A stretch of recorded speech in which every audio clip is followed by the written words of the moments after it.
자, 박정희가 이제 이렇게 억압도 했지만 뭘 했냐면 지금 박정희 지지하는 사람들 옛날 6, 70년대 학생운동 하다 감옥 갔던 사람들 상당수가 박정희 지지하고 있어요. 왜? 강남에 집 샀으니까. 그때 이제 박정희의 정책 중에서 지지를 받는 거, 왜 뺑뺑이라고 하는지 아시겠죠? 평준화를 뺑뺑이라고 흔히 얘기하잖아요. 제가 나는 이걸 돌리지 않았는데 첫 해, 둘째 해는 이렇게 직접 했어요. 그랬더니 사행심이 이제 심하다고 했는데, 우리 국민학교에서 중학교 올라갈 때 입학시험이 있었더니 애들이 이제 힘들다고 집단 가출을 하고 뭐 이제 그렇습니다. 그래서 박정희가 한 제도 중에서 잘한 거죠. 그리고 가난한 농민의 아들로 태어난 박정희가 가난한 농민의 아들다운 그 정책이었다고 생각해요. 그리고 이게 웃긴 게 지금 박정희를 지지하는 사람들은 이 평준화를 깨려고 노력을 하고, 박정희에 반대했던 사람들은 이 제도를 지키려고 노력을 하고 있는 지금 웃기는 상황입니다. 그래서 이제 평준화를 했는데, 그 평준화가 그 고등학교 평준화로까지 이어지죠. 이 고등학교 평준화를 할 때 문교장과 민관식인데 박정희가 용인소를 잘했다고 하는 지점은 뭐냐면은 뭐 잘하는 줄 알았다가 나중에 망했지만 경기고등학교 출신이에요. 경기고등학교 출신을 내세워서 경기고등학교를 없애게 만들다. 안 그랬었으면 경기고등학교 반발이 훨씬 심했을 겁니다. 그런데 자, 우리 여기 계신 분들 국민학교 입학식 때 뭐 드셨나요? 짜장면 드시지 않으셨어요? 지금은 먹을 게 굉장히 많아졌는데도 국민학교 그 학생들 붙잡고 물어보면 짜장면 먹었다는 친구들이 아직도 절반은 돼요. 왜냐하면 부모님이 짜장면을 먹었기 때문에 입학식만은 짜장면을 사주는 것 같아요. 지금은 피자집 뭐 먹을 게 많아졌지만. 근데 이게 저도 그때 이제 그 짜장면을 회풍각이라는 중국집에 가서 먹었는데, 그때 짜장면이 얼마였냐면 30원이에요. 한 그릇에. 우리 가면은 식구도 많고 뭐 탕수육에 뭐 저 펄보채 잘 시켜서 때려 먹었을 텐데, 그때 30원이었던 게 뭐가 있나를 따져보니까 여기가 어디냐면은 한전이 들어선 삼성동인데 거기 땅이 30원이었어요. 한 평에. 근데 얼마 전에 이게 팔릴 때 10조에 팔렸잖아요. 그랬더니 사람들이 야, 이게 한전 부지가 팔린 거야? 한전이 팔린 거야?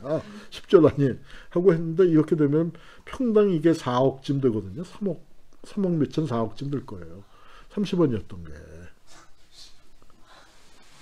그러니까 뭐냐면은 30원짜리 짜장면이 4,500원쯤 할 때였으니까 한 150배 올랐을 때 땅값은 1,300만 배가 뛴 거예요. 야, 이때 강남에 땅 산 사람들 어떻게 됐을까? 이게 이제 제가 그걸 생각하면서 든 생각이 뭐냐면, 그날 아버지께서 짜장면 드시네. 자, 이게 뭐냐면 박정희 시대의 비극이죠. 우리의 이제는 말할 수 있다 PD가 그 강남 부동산 투기를 만들고 난 다음에 그런 얘기를 했어요. 자기는 박정희 시대에 그 독재가 제일 나쁜 거라고 생각했다. 그 독재 그런 것도 프로그램 만들고 야 어떻게 이럴 수가 있나 하고 분개했었는데, 가만 돌이켜 생각해 보니까 이게 더 나쁜 짓이 아니었는가. 성실하게 살아온 우리들의 아버지, 수백만의 아버지들을 졸지의 무능력자로 만들어 버릴까. 강남의 땅을 산 그 극소수의 사람들만 좋은 세상을 만들었고, 그 사람들이 박정희의 절대적인 지지자가 됐잖아요. 이게 옛날에 다리도 없어서 강남을 이렇게 갔습니다. 여기가 그 자이언트에서 이덕화가 매몰됐었던 그 강남 반포. 여러분 이게 압구정동이에요. 현대 아파트는. 이거 상상이 안 가죠. 이 아저씨요. 계속 땅 갖고 있었으면 지금 수십조예요. 아마 그 중간에 팔았겠지만 그래도 수천억 대 부자일 겁니다. 지금 그 돈 잘 챙겨 갖고 있으면. 자, 이게 박정희 죽고 난 다음에 나온 영화지만 제3 한강교. 그 유명한 노래죠. 강물을 흘러갑니다. 제3한강교 밑을.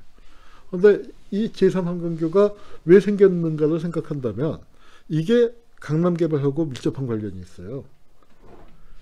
강남 땅 투기가 왜 안 없어지느냐? 사실은 대한민국 정부가 땅 투기를 하는 거예요. 정부가 땅 투기를 하고 강남이 개발이 돼야 하는데 그 강남 개발 시키려고 이제 열심히 하는데 이제 그래서 뭘 했냐면은 대형 업소들 있죠. 뭐 그 캐바레들 그런 것들을 쓱 가서 보면 시비 걸면은 뭐 영업정지 시킬 거 얼마나 많겠어. 위생인이 뭐니 걸어서 쓱 영업정지 시키면은 아이고 이거 뭐 한 달 영업정지 시키면서 우씨 하다가 이제 개업을 하잖아. 개업하고 이틀 뒤에 가서 또 시비를 걸어서 또 영업정지 때리면 어때요? 업주가 돌아버리죠. 왜 이러십니까? 하면 쓱 저 강남으로 옮기셔. 우리가 다 지원해 줄게. 영업정지 바로 풀어줄게. 강남 가는 계획 세워. 강남에 부지 잡아주고. 그래서 어디로 많이 들어왔냐면 딱 제3한강교 건너면 신사동. 그래서 이제 이게 우리나라 이 유흥가가 바뀌죠. 그전에는 명동이 중심이었다가 뭐 주현미가 딱 그걸 반영하는 거예요. 비 내리는 영동교, 신사동 뭐 하는 그 영동이 이제 무대로 바뀌고 거기 이제 제3한강교가 이제 쫙 나오는데 제3한강교가 새로운 시대를 반영하죠. 강물을 흘러갑니다. 뭐 하더니 어제 처음 만나서 사랑을 하고 우리는 하나가 되었습니다. 이 밤이 새면 차를 타고 이름 모를 거리로 떠나갈 거예요. 야, 이게 뭐냐면은 요새도 클럽 갖고 얘기가 되지만 그 클럽 문화가 이제 처음 생기면서 원나잇 스탠드. 그날 만난 사람들끼리 이렇게 하는 그게 되니까 이걸 퇴폐를 해서 전두환 정권이 들어선 다음에 지들이 3S 산업에서 6 산업을 그렇게 하면서도 이런 건 퇴폐라고 해서 뭘 했냐면 노래 가사를 바꿔버렸어요. 그래서 LP 수집하는 사람들이 혜연이의 제3한강교를 수집할 때 이 뒤에 다른 건 달라진 게 없는데 그래서 이게 초판인지 뭔지를 알 수가 없는데 유심히 보는 게 뭐냐면 가사를 봐요. 가사는 바뀌었어. 자켓에서. 두 글자가. 어제 처음 만나서 사랑을 하고가 어제 다시 만나서 사랑을 하고. 그래서 그 두 글자가 바뀌지 못할 일이 있었습니다. 그래서 이게 이제 경기고등학교가 영동으로 가요. 지금은 영동이란 말을 안 써요. 강남이 다 돼버렸죠. 왜 영동을 안 쓰느냐? 영동이 왜 영동이냐 하면은 영등포의 동쪽이에요. 그래서 영등포는 대표적으로 산티나는 동네란 말이에요. 서울특별시가 아니고 서울보통시였던 시절이 있습니다. 영등포가. 그래서 이게 2000년대 저희 집이 영동 세브란스 병원 옆인데 그 근처인데 굉장히 오랫동안 영동 세브란스 병원이었다가 강남 세브란스 병원으로 바뀌었어요. 영동은 이제 산티나는다고. 그래서 이제 그러면서 이 명문 경기고가 영동으로 이전하는데 경기고만 간 거 아닙니다. 많은 학교들이 이제 이렇게 갔는데 그 중에서 경기고등학교가 이제 여기 청담동으로 가고 대한민국에서 두 번째로 좋다는 서울고등학교가 강남의 서쪽인 방배동으로 가요. 강남의 동쪽인 청담동. 이게 파락군의 시작이에요. 파락군이 이렇게 만들어지는데 자 여러분 어디 대치동 학원가에 가서 물어보세요. 파락군이 왜 좋아요? 하면은 뭐라고 얘기합니까? 부자들이 많이 살았어요. 그럼 그 옆에 복덕방 부동산에 가서 물어보세요. 부자들은 왜 강남으로 오죠? 학군이 좋아서요. 학군은 왜 좋아요? 부자가 많이 살아서. 부자는 왜 강남 가요? 학군이 좋아서. 학군은 왜 좋아져요? 부자가 점점 많이 가니까. 부자는 왜 자꾸 가요? 학군이 좋으니까. 이 짓을 40년 동안 해온 거예요. 40년 동안 끊임없이 해온 게 강남 불패에 부동산과 사교육이 쌍끌이가 돼서 강남 불패의 신화를 만들고 대한민국에 그게 거기 세대의 정점에 서 있었던 사람들이 주로 누구냐 하면은 경상도 출신들이 압도적으로 많이 갔죠. 강남에.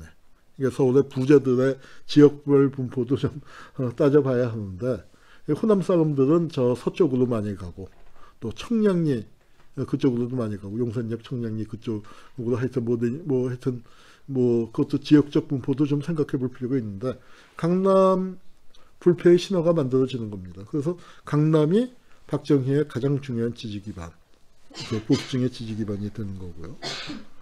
예, 뭐 대입본고사 이게 이제 뭐 이 얘기는 이제 전두환 시대 얘기니까 넘어가죠. 자, 청계천, 이게 청계천이 이렇게 생겼어요.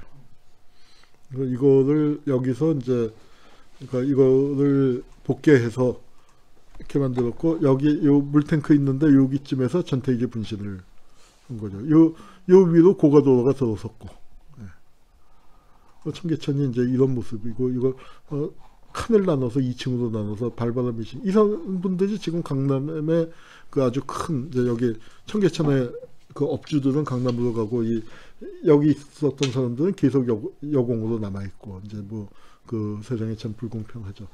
여기 이렇게 환경이 안 좋아서 이렇게 이걸 창문을 못 여는 거죠. 여기 고가도로가 들어섰으니까 차들이 쌩쌩 다니니까 여기 2층 3층에서 창문 열 수가 없잖아요.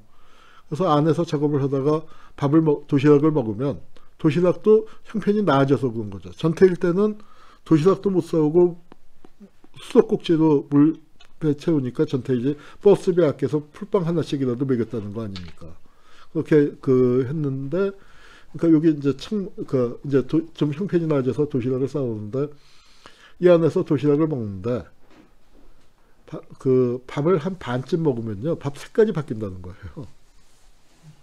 그날 노란색 원단 갖고 작업을 했으면 노란 밥, 빨간색 원단 갖고 작업했으면 빨간 밥. 그렇게 이제 열악한 사건. 우리 뭐 요새 미세먼지 때문에 아우성이지만 이건 뭐 그런 먼지 구덩이에서 살아야 했던 거고. 그 청계천에서 이제 내보낸 사람들이 광주 대단지로 갔는데 그게 지금 성남인 거고, 광주 대단지 사건이고. 박정희 시대의 비극이죠. 무등산 타전이라고. 그러니까 강제 철거하는데 이 사람이 뭐 이렇게 운동을 좀 많이 하긴 했는데 아주 착실한 청년이었어요. 자기 집이 철거될 때는 그냥 받아들였어요. 그런데 그 위에 노 부부가 사는데 두 분 다 아프고, 그리고 옛날에는 많이 그랬습니다. 돈을 은행에다 안 맡기고, 문맹도 많았고 또 은행 시스템에 익숙하지도 않고 믿지도 않고, 그래서 돈을 자기 집 지붕이나 장판 밑에다가 두는 경우가 많은데, 그 노부부도 그러고 있는데 그 집에 돈 들어있는 집을 그냥 불태우니까 두부는 이제 죽으란 얘기 난리가 나니까 이 청년이 그때 흥분을 했어요. 자기 집 철거당할 때는 가만히 있다. 그래서 좀 운동을 좀 하던 청년인데 어떻게 된 영문인지 철거반원 5명을 묶어놓고 하여튼 4명이 죽는 비극적인 일이 일어났습니다. 무등산 타전이라고 불립니다. 그리고 이제 그 시절의 영웅들 이야기는 시간이 너무 많이 가서 이거는 아마 노동 문제를 언제 따로 할 때 좀 해야죠. 이거 참 가슴 아픈 얘기들 많은데, 그 당시에 이렇게 싸웠던 여성들이 지금도 이렇게 옷을 벗고 싸워야 하나. 딱 동년배거든요. 이분들이 박근혜랑 같은 나이예요. 비슷한 연배들. 옷을 벗고 싸웠습니다. 노동자의 권익을 지키기 위해서. 76년. 박근혜가 당선될 무렵이에요.